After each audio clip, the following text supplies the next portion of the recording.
Well, first of all, I'm a bit of a free-range speaker. I don't do podiums, but I'm going to try to stay in the building. So that's sort of my promise to you. This is actually not the first time that I've been to a Gordon Chapel service. You see, I have a son. I have two sons, and one of them is 18 years old. He graduated from high school and was looking for colleges to go to. And so about a year ago, I was sitting right over there during one of your services. And we were really hoping he would choose Gordon because we know how good it is. We know the academics. We have a lot of friends who went here. In fact, one of my friends sent me a picture of his son who goes here now, a baby picture to put in my slideshow. I'm not going to, Paul, so you're okay. So we had all these hopes for Gordon. We love the campus. You have this pond/lake, I'm not sure which it is, next to campus, and it was very beautiful. I even bought him a Judd Suds. I thought that was a deal closer for him. And we got home, I said, well, what do you think? And the first thing out of his mouth was, boy, it's awfully close to home. So he chose not to go here, very much against his parents' wishes, because it's within 2 hours of our house. Instead, and this is kind of awkward, an awkward point, he chose a Christian college in the western suburbs of Chicago. Now, when he chose it, we were concerned because we didn't know if it'd be good enough. We'd heard so much about Gordon. So we went out to visit to think, because we want the best for our son. So basically, is it academically rigorous enough, spiritually rigorous enough? But when we drove up, we were assured that things would be okay.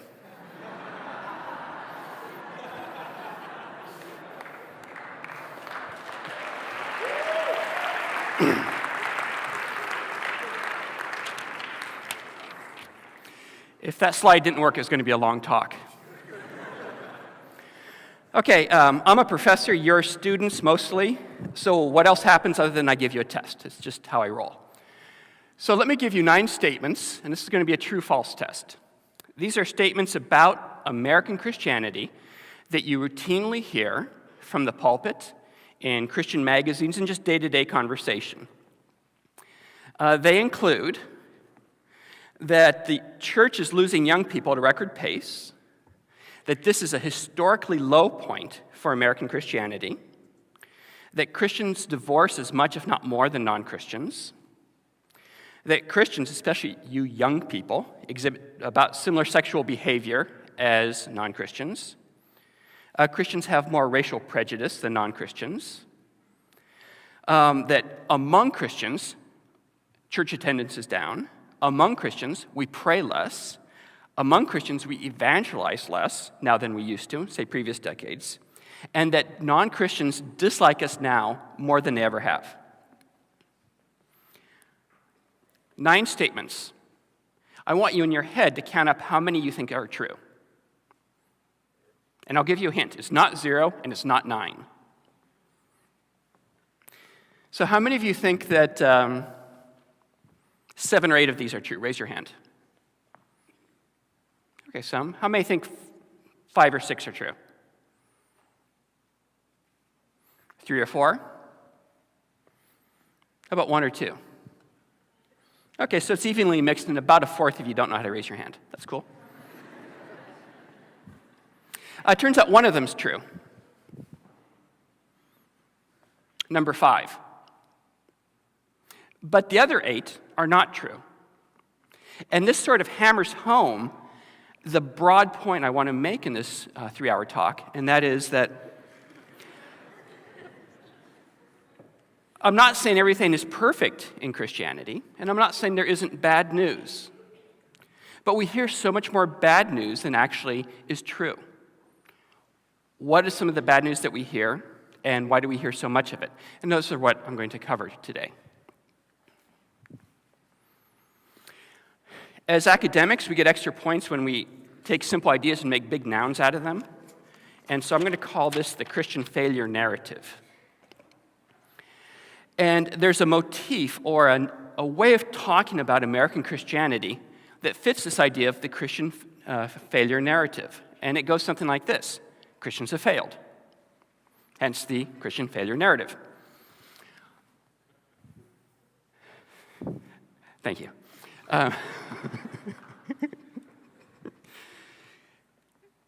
And it works a couple different ways. If there's negative information to be said about the church, we hear a lot of it. If there's positive information to hear about the church, we hear very little of it. It's a way of talking about the church that is not just outside of the church, it's also within the church. And in fact, when I started this project and started to explore how it works, I was surprised at how much of it happens within the church. And what I hope to do is to sensitize you to it, so that when you do hear it, that you'll think, oh, there they go again. And you'll be able to sort of cognitively and sort of emotionally deal with it more effectively.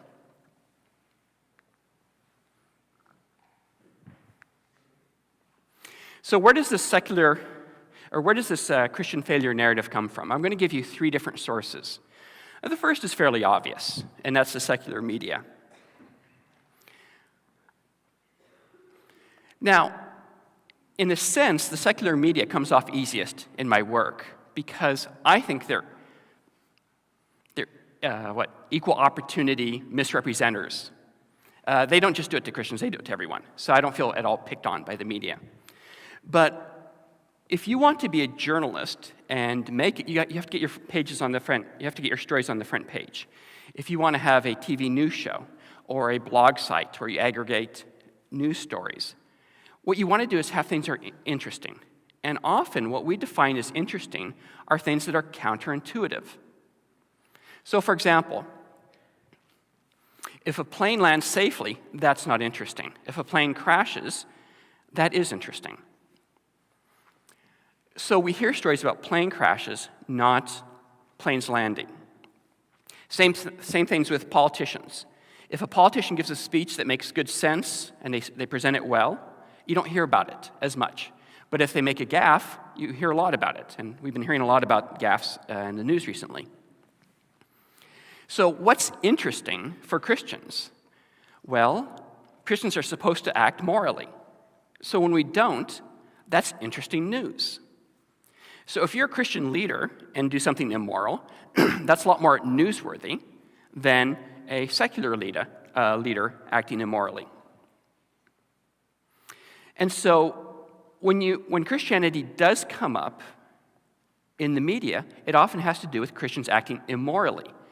And because we read more of those stories than Christians acting morally, then it's easy to think that Christians are more immoral. Just like if you read the newspapers and watch the news, it's easy to think that air travel is not safe. You're actually safer, say you fly to California, you're actually safer flying from Boston to California than you are driving from here to the airport, statistically. But you wouldn't know that reading the newspaper. In the same sense, we sort of misrepresent the rates of immorality based on the media. Have any of you heard of the website called dig.com, digg.com? It aggregates news stories, and you put news stories on there, and if you like it, or other news stories, you give it a thumbs up, and if you don't like it, you give it a thumbs down. And then when you log in, you see the news stories that most other readers like the most. And I want to give you an example of how the media selectively presents information. So when I was writing this book a couple years ago, I saw a news story that said Christian divorce rates are higher than atheist divorce rates. And it went on talking about it. I just spent a week studying those data, and it was wrong. So I thought, well, let's do a little experiment here. The same day it came on, about 2 hours later, I put another story on that said Christian divorce rates lower than atheist divorce rates. And I tailored the length of the article and the form about the same, and I put it on there, and I watched what happened. Well, by the end of the week, the one that said that Christians had high divorce rates had 3,500 digs, or thumbs up. The one that said Christians that have lower divorce rates had 10. So that sort of illustrates the differential attention and sort of interest of news stories that are negative about Christianity. So I'd say that's one thing. Another source has to do with our Christian leaders, especially some of these in the front row. I'm just kidding, guys. And that is pastors, teachers, speakers in Christianity typically want to do good, typically want to change people's behavior for the better. And so sort of the subtext of a lot of talks is, here's how to be a better Christian. And that's good. That's the way it should be. But to get people's attention, a very common sort of rhetorical hook to use is to say something like this: the church is in crisis, or the church is failing, or you Christians aren't doing what you're supposed to. And then the rest of it is, here's what you should do. So if you go to the Christian bookstore and start picking up books, nonfiction books, inspirational books, very often the first chapter will be, this is how bad things are. And then chapters 2 through 8 will be, here's how to make it better.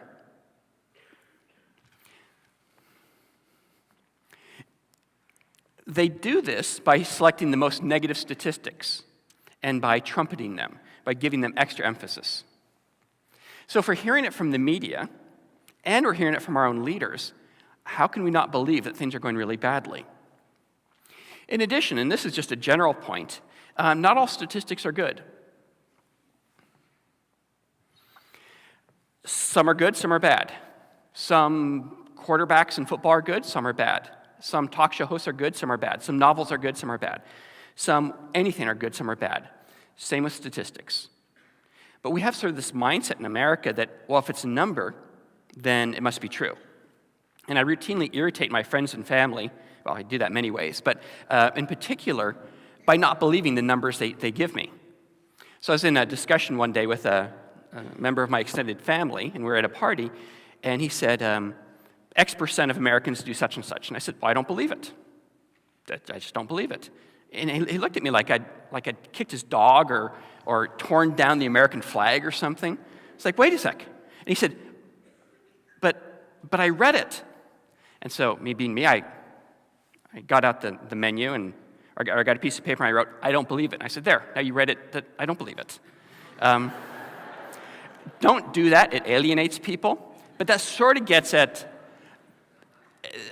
the norms we have about numbers, that somehow it's more believable. But it's just people who create numbers, and it's just people who pass on numbers. You can find, if you torture the data hard enough, you'll get them to say anything you want. And also, people select numbers. You can find a number to say just about anything. So we have those three processes going. We have the secular media looking for interesting information about the world, but for Christians that means immorality. You have Christian leaders who are looking for ways of getting Christians to pay more attention to their messages, to buy their books, to listen to their sermons, to go to their conferences. And then we have a wide range of quality and statistics.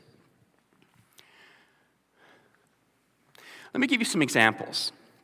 There's some numbers here, so for the humanity majors, hang in there, we'll get through it.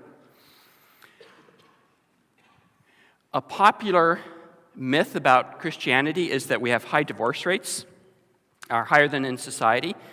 There was a study that came out of the Barna Research Group that was titled, Born-Again Christians Just as Likely to Divorce as Non-Christians.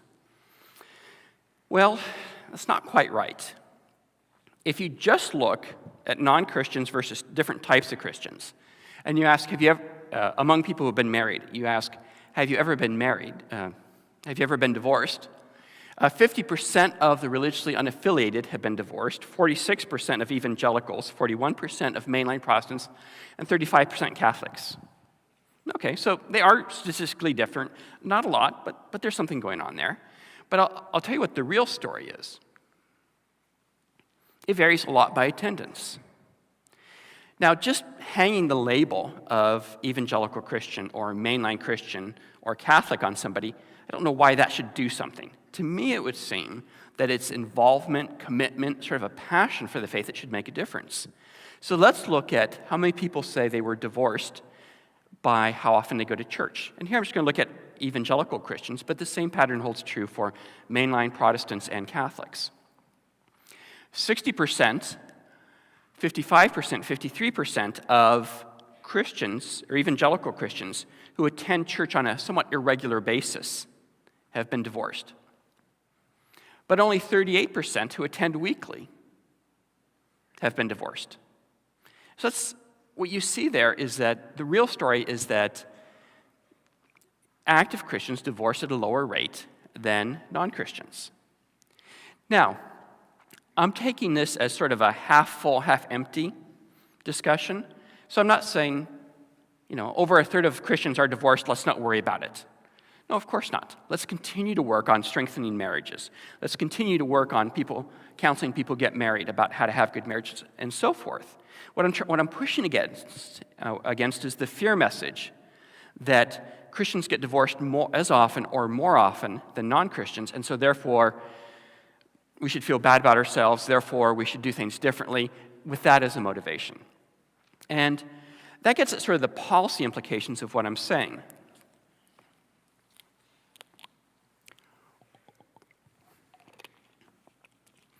The take-home message from my talk is not, everything's okay as you were, go back to playing Angry Birds.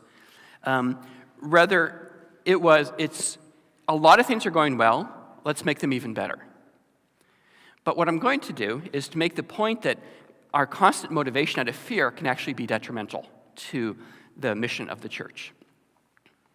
Let me give another example.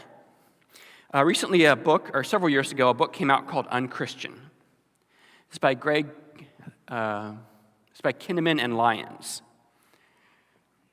And its thesis is that Christianity has an image problem. It asserts that non-Christians have a predominantly negative attitude toward evangelical Christians because we behave badly. Now, this book focuses mainly on evangelical Christians, but I've seen similar things with mainline Protestants and Catholics. It also asserts that the view of evangelical Christians is becoming progressively more negative over time, and young people in particular don't like evangelical Christians. And this was just lapped up by Christians throughout America. It's like, yes, that's right, we're hypocrites and we're doing terrible things and people don't like us and it's going to destroy the mission of the church. Especially young people. How are we going to convert people? How are we going to share the gospel with people if young people don't like us? So let's start doing the right thing. Well, there's a number of problems with this logic, but I'm just going to address one of that, and that is, let's just look at the data. It turns out that sociologists have collected data about how we perceive others and how others perceive us. Here's a graph. The green line represents people who are religiously unaffiliated. The red line, people in the other religions, and the blue line, the general population. The y-axis, that's the up and down one, is the percentage of Americans who have an unfavorable opinion of evangelical Christians. The x-axis, that's the left to right one, goes from 1988 to 2008. And these are data collected by the Times Mirror poll and also Pew data. And what you see here is that the percentage of Americans who had a negative view towards evangelical Christians was pretty high in the 1990s. But it's dropped substantially. So right now, among all Americans, about 1 in 5 have a negative opinion. But even among the religiously unaffiliated, it's about 2 to 5, about 1 in 3 for people who are in another religion. Now, it'd be great if these numbers were lower, but this isn't the story we hear. This isn't the story, even though it's accurate, that sold like 150,000 copies of Unchristian. The real story is that opinions of Christians are getting more favorable over the last couple decades rather than less favorable. Furthermore, the age difference is counterintuitive. When I broke down these data that you just saw by age, among non-Christians, 45% of the non-Christians who are 50 or older had an unfavorable opinion, but only about a third of younger people. And so the story had been, things are getting worse rapidly, especially among the young. But really the story is, along this measure, things are getting better. But if we're going to worry about somebody, it should be the older people. And so you have the less sort of book-selling narrative of what's Grandpa cranky about now, rather than we're losing the next generation. Now, as an aside, when you do these data about how evangelical Christians and other Christians think about atheists, we actually have more negative opinions about them than they do us. For me, that's the greater problem, because we're the ones called to love, even if people disagree with us. And so my thought is, let's control what we can, and that's our attitudes, and let's make our attitudes ones of love, rather than saying, we have to start doing the right thing out of fear so that people will like us.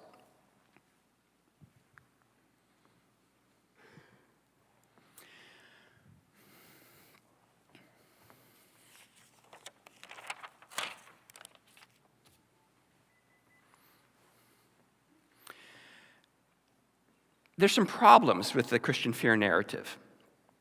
And there are some reasons I think we should work to avoid it, because it's not harmless, it's not innocent.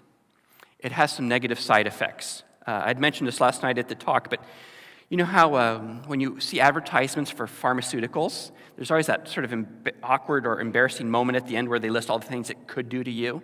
You never have children again, you'll be on the toilet the whole time, et cetera, et cetera. Instead of skipping through the meadows with flowers like the ad suggested.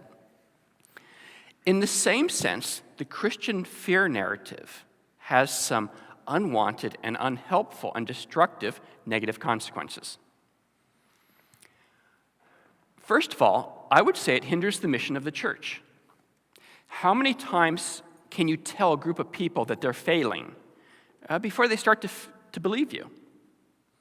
If I raised my sons like some Christians speak about the church, I don't know that they'd be doing too well. If I told them constantly, you're failing, but do better, I don't know if that's an effective parenting strategy, and I don't know if it's an effective pastoral strategy. That's especially true with reaching out. Why in the world would we want to bring people we love, our friends and family, into the church if we think it's failing? If this is indeed a sinking ship, shouldn't we be trying to get off of it rather than, setting out deck chairs for people to get on? And so the constant portrayal of the Christian church as failing in one area after another, I think is harmful. Now, of course, you could go too far the other direction and say, oh, we have no problems. Just continue to tithe and we'll smile and everything will be okay. But I'm not advocating that either, and I see that as less often a problem than what I'm discussing in this talk. Another issue, and this is a little more philosophical, so it's a bit outside of my realm of expertise, but it seems to me that lying for a good purpose is problematic from a Christian perspective. So the approach of the Christian fear narrative is that the ends justify the means. That if we can get people to pray more, it's okay to misrepresent how often Christians pray.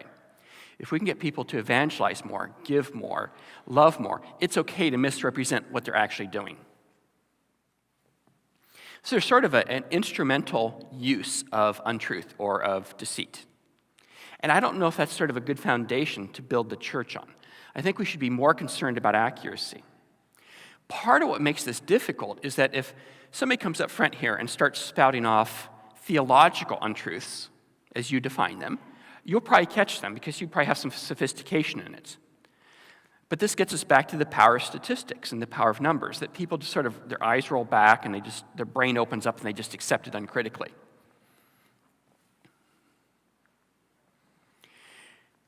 There's also a spiritual element to this. Now, this is even more out of my league, but I think there's something here. And it goes like this. The Christian church seems to have a special place in God's plan. So it's referred to as the bride of Christ. So does that mean that we should be careful how we treat it? And sort of, is church bashing a bit of a spiritual problem? Now, I'm not saying that we should never correct the church. I'm not saying there isn't room for constructive criticism. But I'm saying just full out sort of misrepresenting it in a negative fashion, even if it's for a good purpose. Now, if I got to know you and we became friends, that'd be cool. But if you start talking bad about my wife, if you start ripping on her on a pretty regular basis, there's a problem. I don't mean a problem like, you're at the bottom of the pond, but I mean we can't be friends. In the same sense, I wonder if it grieves God how we misrepresent the work he's doing in the church. Again, this will be about the fourth time I said it, but I want to make sure you're clear on this. I'm not saying there isn't a place for constructive criticism. I'm just saying let's make it accurate, and let's take the time to make it accurate, rather than make it as inaccurate as possible, because it's a good way of getting audience, book sales, collecting money, and so forth.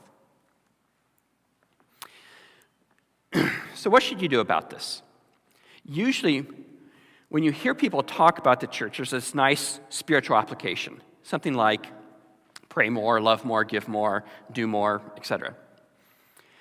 But this is a little more, social science-y. But let me try to give you a couple applications anyway. The first is this. I want you to think differently about the information that you hear. And I'm going to give you permission. So I have a PhD, I can do these things. I'm going to give you permission to think for yourself when you hear people talk about the Christian church. I'm going to give you permission to disagree with them. We're called in Christianity to love others unconditionally. But that doesn't apply to information. That doesn't apply to statistics. That doesn't apply to empirical generalizations. With these, we should be everything we're not with people. We should be cranky, quick to judge, negative, maybe skeptical. So when you hear people start throwing out statistics, start giving you sort of empirical or generalizations about the church, think of something bad that happened. Think about a meal that made you really sick, or some hurtful words somebody said. That'll get you in the right mindset to process these. Because there are good statistics and there are bad statistics, and you're better off accidentally rejecting good statistics than accepting bad statistics. So if you're going to make a mistake, reject too much instead of accept too much. It's type 1 versus type 2 errors if you ever get into statistics. Another thing you can do, when you think about the information that you're given, evaluate it for yourself. Does it fit with your experience? So, for example, if a speaker came up here and started talking about the decline in Christian colleges, either spiritually or numbers or whatever, well, you're at a Christian college, look around. Is it declining? As far as I can tell, things are going quite well here. So judge the information from your own experience. So with Christian divorce rates, from your experience, do Christian couples use their faith to strengthen their marriages? Do you hear sermons about staying strong in your marriage and so forth? If so, that's sort of evidence against sort of the negative characterizations that we hear about Christianity.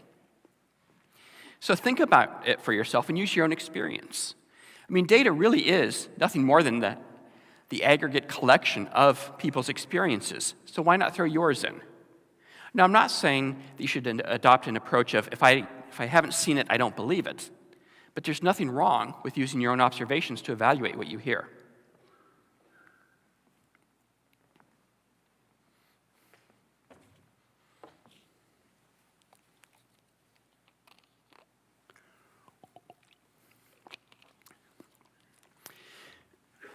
For those of you who go into ministry, I would encourage you to do a little more due diligence before you present information to other people. You see, it's one thing to misrepresent American Christianity when you're sitting around talking with a friend or going for a walk or something like that. But if you're going to be speaking to a group of 10, 100, 1,000 people, take the time to be right. And often, more accurate information is only a few Google searches away. What I see on a fairly regular basis is pastors and other church leaders come across a negative statistic and they say, oh, I want to use that to sort of engage my readers, to sort of hook my listeners. And they don't go any further. So take the time to sort of follow the data. Because one thing that I've learned in sociology is that the data always contradict my expectations. That's why we collect it. It's hard to predict what will happen with the Super Bowl. That's why they play the game. It's hard to predict what will happen in the world. That's why we collect data about it. And so I want to encourage you that when you do brush against empirical generalizations, that you focus on what the data are saying and not just sort of necessarily grab the most useful negative information. I'd also encourage you to challenge others. Now, I don't mean being rude. Leave that to us professionals. Instead, there's nothing wrong with asking somebody, oh, where did you read that? Could you give me the source? Or, did I do that or did... There's nothing wrong with challenging the source of the information and saying that it's not right. So you don't have to agree with people. when they present information that is faulty.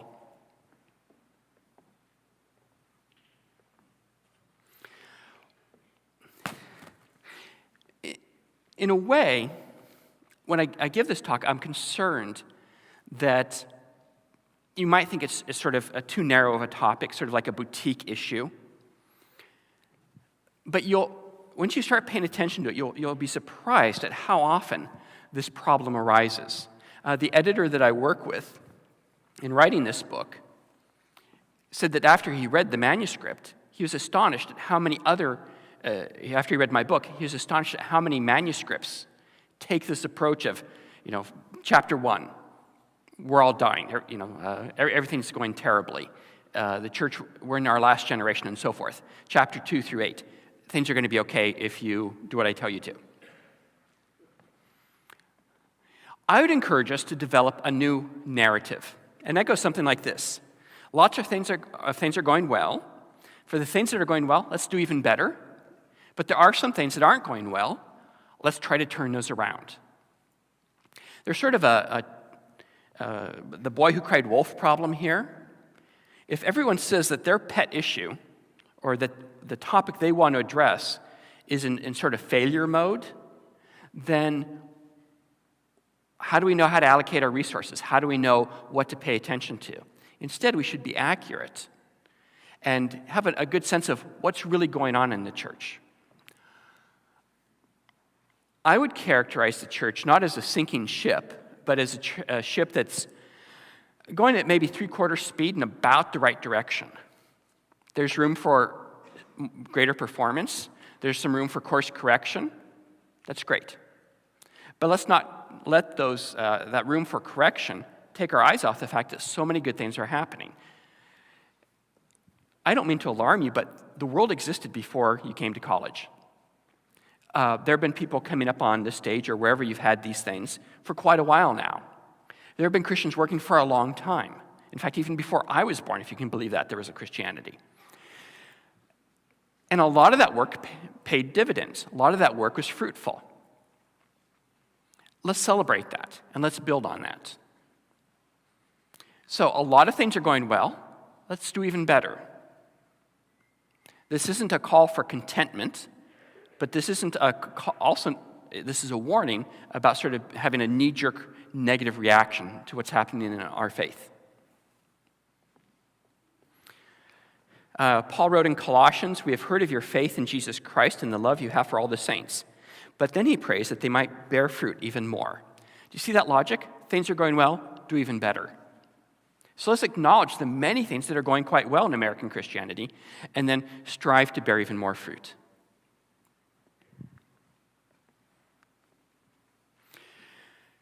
If you're interested in this kind of stuff, first of all, you have my condolences. You might end up a sociologist. A dozen other Christian sociologists and I have a blog called Black, White, and Gray. You can just Google it and it'll show up on the front page where we write every day about things like this. Also, I have a Twitter account, books, and other nonsense. And you can get it at my website. BradleyWright.com was taken, so I went with my initials, which unfortunately spell BrewWright.com. I'm not much of a drinker of coffee or beer, but those are my initials, and it's an easy way of remembering it. Thank you very much for having me. It's been a pleasure to be here.